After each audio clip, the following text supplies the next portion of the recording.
My channel. আশা করি সবাই নিশ্চয়ই খুব ভালো আছেন, আমরাও খুব ভালো আছি। আমার পেঁয়াজ কলিটা কাটার মতো হয়ে গেছে, আর বেশি দিন থাকলে পেঁয়াজ পাতাগুলো শুকিয়ে যাবে, তাই আজই ওটা কেটে নিলাম। এতটুকু পেঁয়াজ কলি দিয়ে একটা তরকারিও হবে না, আলু ভাজার সাথে দিয়ে দেওয়া যেতে পারে। আজ শনিবার, আমাদের বাজার করার দিন। আমাদের বাড়ির পাশেই একটা নতুন মার্কেট হয়েছে, গতকালই উদ্বোধন হয়েছে। আজ ওখানেই যাব আমরা বাজার করতে। এই মার্কেটে একদম ফ্রেশ শাকসবজি, মাছ, মাংস পাওয়া যাবে শুনেছি। কৃষকদের ফার্ম থেকে ডিরেক্ট মার্কেটে জিনিসগুলো আসছে, তো গিয়ে দেখা যাক কী পাওয়া যাচ্ছে। কলকাতায় আমি প্রায় সময়ই নিজের হাতে বাজার করতাম। টাটকা শাকসবজি আর জ্যান্ত মাছগুলোই বেশি কিনতাম, কিন্তু এখানে বেশিরভাগ দিনই ফ্রোজেন মাছ খেতে হয়।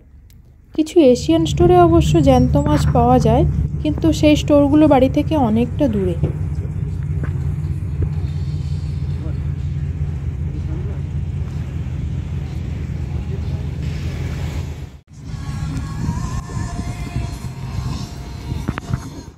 তো এই ফার্মার্স মার্কেটে দেখছি সব জিনিসই ফ্রেশ আর অর্গ্যানিক, তবে মাছটা সেই ফ্রোজেনই পাওয়া যাচ্ছে, আর মুরগির মাংস প্রায় সদ্য কাটা বিক্রি হচ্ছে। দুটো জিনিস আমার খুব ভালো লেগেছে এখানে।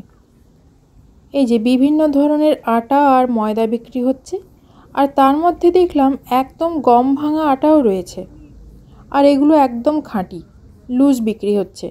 যতটা লাগবে কিনে নিলেই হবে। বাড়িতে যে আটা আছে ওটা শেষ হলে ভাবছি এখান থেকেই কিনবো এবার। আর দ্বিতীয় জিনিসটা হলো ট্রাক্টর। যেহেতু এই স্টোরটির নাম হারভেস্ট মার্কেট, তাই মার্কেটের মধ্যে এই ট্রাক্টরটা একটা আলাদা মাত্রা এনে দিয়েছে। বাড়ি ফিরে এসেছি, এবার চলুন দেখি কি কি জিনিস কিনলাম। ফল, শাকসবজি এত ফ্রেশ ছিল যে আমার ইচ্ছে করছিল সবই কিনে নিয়ে আসি। বাবাই প্রচুর গামি ক্যান্ডি কিনেছে, ওগুলো নিয়েই খুব ব্যস্ত। ভালো পাকা আম পেয়েছি, 65 সেন্ট করে নিয়েছে আমগুলো এক একটা, মানে ভারতীয় টাকায় ওই 50 টাকা মতো করে হবে হয়তো।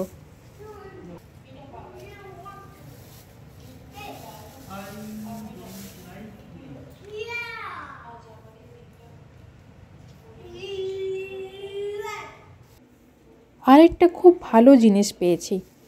এই জিনিস যে আমি এখানে পাবো ভাবতেই পারিনি, এমনকি কলকাতাতেও কখনো দেখতে পাইনি।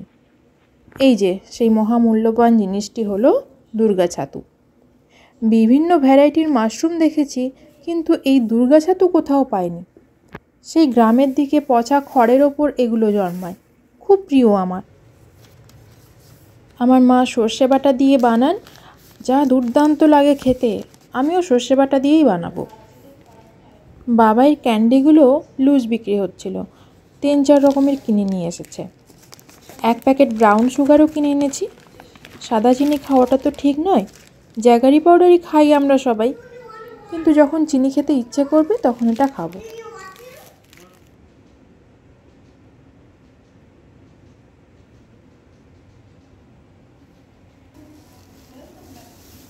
কয়েকটা কর্ন নিয়ে এসেছি, আজ বিকেলে পুড়িয়ে খাবো।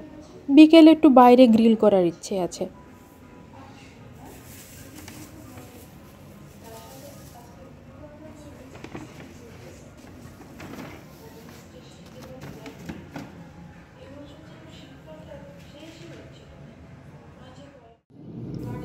কিছুটা চিকেনের মেটে কিনে এনেছি।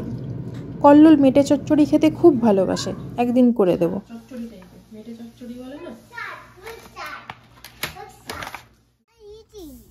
এই যে রাত 8:30 মতো বাজে এখন, বাইরেই রাতের খাওয়া দাওয়া করে নিচ্ছি আমরা।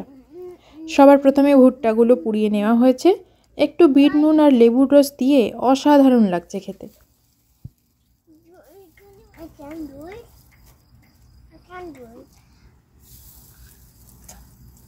নাও আর একটু নাও।